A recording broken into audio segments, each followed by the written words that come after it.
Senas draugas paprašė pagalbos su jo trauma. Noriu pristatyti savo seną draugą Tadą, kuris patyrė traumą ir tiesiog norėjo kineziterapijos pagalbos. Sveiki visi, mano vardas Tadas.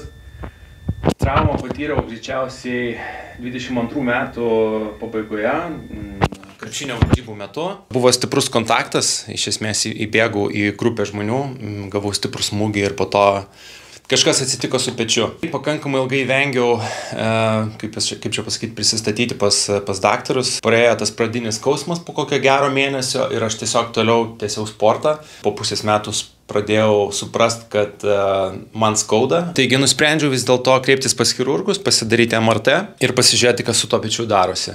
Išsiaiškinom po MRT, kad buvo sąnarinės priekinės ir užpakalinės lūpos plyšis. Sąnarinė lūpa buvo plyšusi per dvi vietas. Man padarė operaciją dabar praeitais metais spalio 31 dieną. Čia buvo 3 skylės. Tai va dabar po operacijos praėjo 3 mėnesiai. Įdomi labai detalė ir dėl ko kreipiausi ir į Marių, savo draugą, yra tai, kad po mėnesio laiko jau galėjau kaip ir pradėti po truputį judinti ranką, daryti pratimus ir taip toliau. Jis man parodė pratimus, kurie leistų, sakykime, pratampyti ranką, padaryti ją labiau mobilę. Parodė taip pat keletą pratimų, kurios galbūt galima daryti sporto salėje. Sportinio, sakykime, azarto vedamas aš grįžau į sporto salę, nes man labai patinka sportuoti. Perkroviau tą ranką, pradėjau kiloti svorius, labai lengvus, bet tuo metu turbūt per daug sunkus tie svoriai buvo, sakykime, mano rankai, ir aš truputėlį, tos raumenys ir tą vietą pertempiau. Tas pertempimas pailgino mano, sakykime, atsigavimą traumos mėnesį laiko. Pasitariau su chirurgu. Chirurgas pasakė mėnesį dar papildomai laiko nieko nedaryti, tiesiog ilsint ranką, nes šitam petį buvo toks, uždegimas. Tas uždegimas praėjo, dabar jau yra 3 mėnesiai po operacijos ir jaučiuosi daug geriau, jau vaikštau į sporto salę.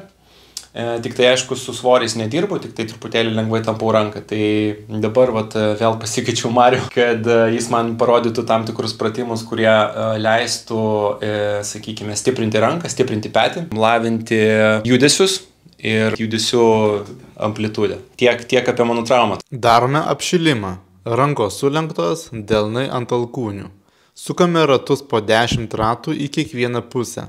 Labai svarbu paminėti, kad visus pratimus darome iki skausmo ribos. Kitaip sakant, kad nebūtų skausmo ar diskomforto.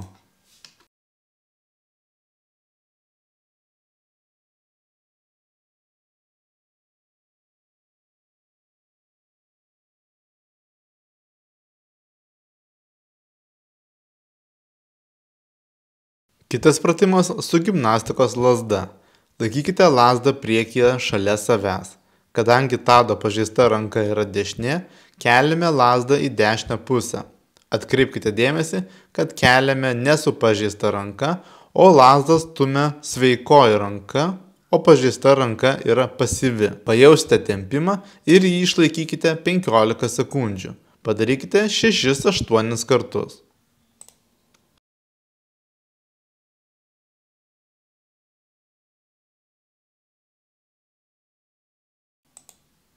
Kitas pratimas. Dėkite lazdą už savęs.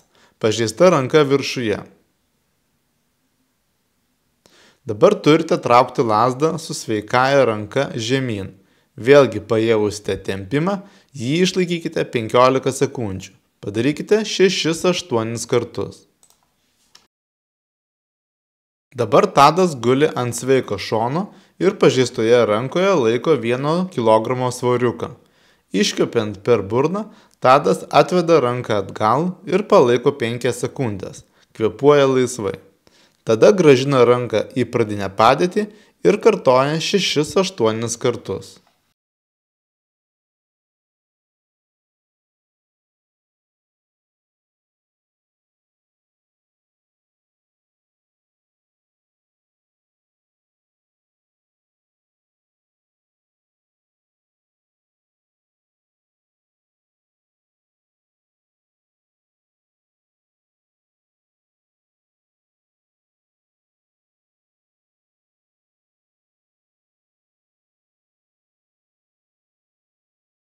Labai gaila, kad Tadui dėl maudimo ir silpno skausmo negalėjau duoti pratimų gulint ant pilvo.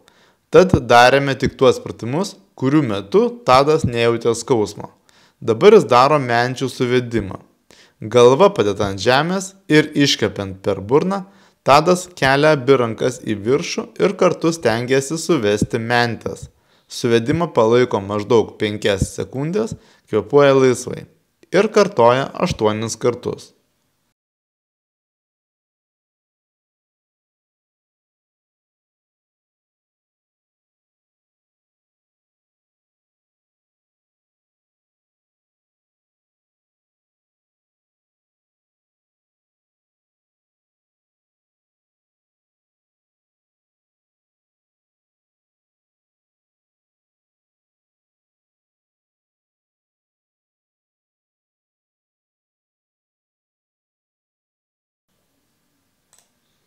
Labai svarbus pratimas išoriniai peties rotacijai didinti. Suimkite lazdą, kaip parodyta nuotraukoje dešinėje, išlaikykite alkūnę, kad ji nejudėtų ir sukite ranką į išorę.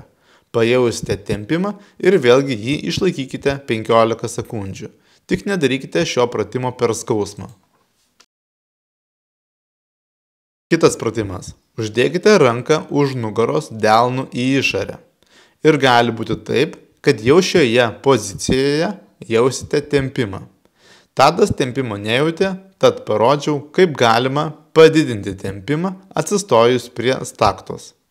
Jūs turite atremti alkūnę ir paeiti atgal. Vėlgi tempimą išlaikykite maždaug 15 sekundžių. Šis tempimas jau gali būti stipresnis, tad niekados nedarykite pratimų per skausmą.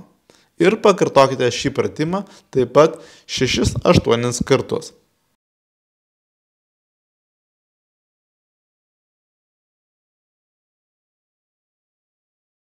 Kitas pratimas. Atsistokite veidu kuo arčiau sienos. Delnu liesdami sieną braižykite ant sienos tokį didelį pusratį. Jei kurioje pozicijoje jaučiate tempimą, jį palaikykite.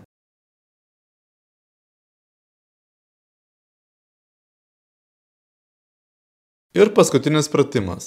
Atsistokite nugarą į sieną, alkūnė pakelta maždaug 90 laipsnių kampu. Pats petys būtinai atpalaiduotas. Aktyviai pasistengkite pasukti delną kuo arčiau sienos. Tadas, darydamas šį pratimą, jautė skausmą. Tad aš jam daviau palengvintą variantą, kad su kita ranka pasyviai suktų pažeistos rankos delną kuo arčiau sienos.